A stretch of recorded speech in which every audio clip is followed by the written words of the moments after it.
Hi, welcome to rose pruning.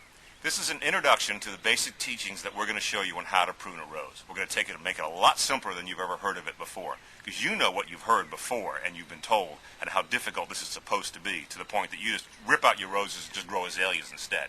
You've heard it.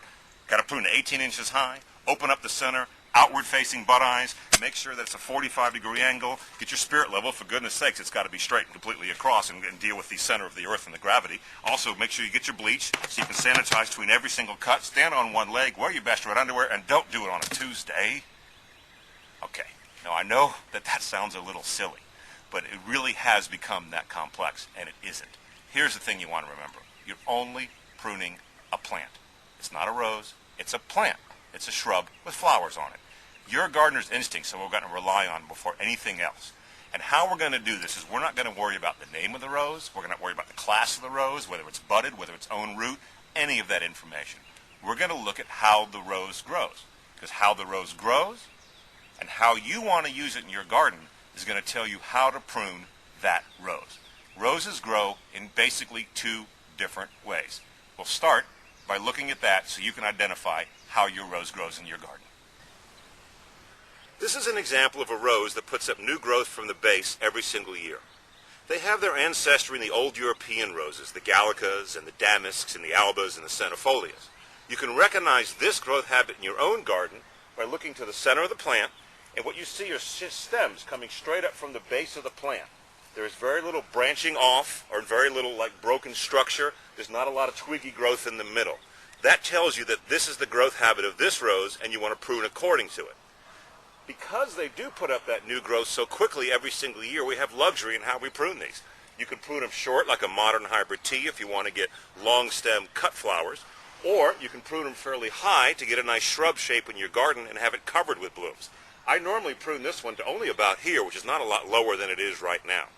So again, to recognize the growth habit of these roses that put up canes from the base, look to the center, look for shoots coming straight up that don't have a lot of branching off, and that tells you that's this kind of rose, and that's how you have to prune it.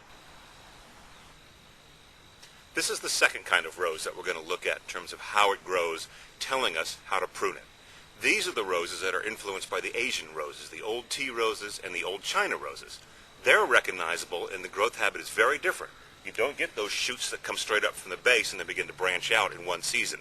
This can take 2-3 years to build up the structure it takes to support the top of this plant.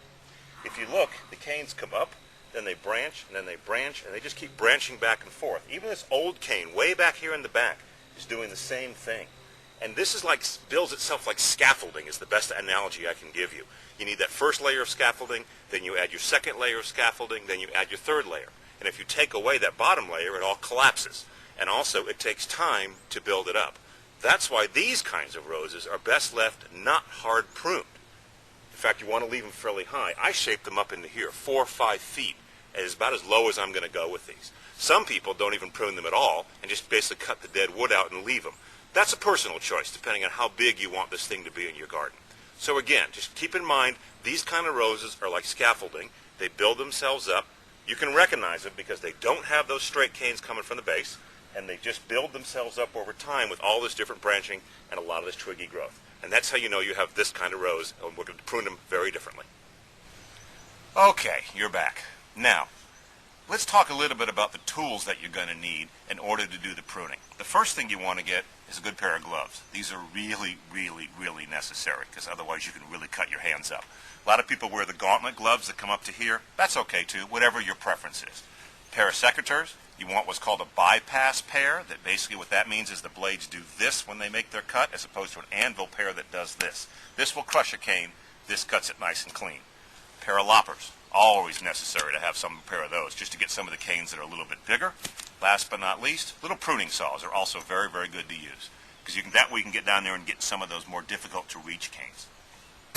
Let's talk a little bit now about when you want to do your pruning. If you live in a dormant season where the roses do go dormant, I like to start to prune them when the forsythia begin to bloom. That's nature's way of telling you that spring is on the way and the plants are waking up. It's better to do that than go by a rigid calendar. Let the plant tell you when it's time to go. When the forsythia start to bloom, start to prune your roses. Now, if you live in a season when the roses don't go dormant, you can prune basically in December and January. That's pretty customary. Some people will go a little bit longer, but not much more than that. The roses that grow by building their structure up, those Asian influence roses, a lot of people, if they live in an area with no dormant season, where the roses bloom all year, will actually prune those in the summer. When they have that's kind of when they start to go dormant a little bit. But I also want you to keep this in mind. Pruning is not a one-time event. It's not like you do it and you can't touch the rose again. You can prune all season. Do it when you deadhead, when you bring the flowers down. That's a great time to go. Right after that big first spring flush, it's a good time to shape it up a little bit. Don't be afraid to shape your bushes all season long. That's the best way about keeping them groomed, keeping them tidy, and it leaves a lot less chores for down the road.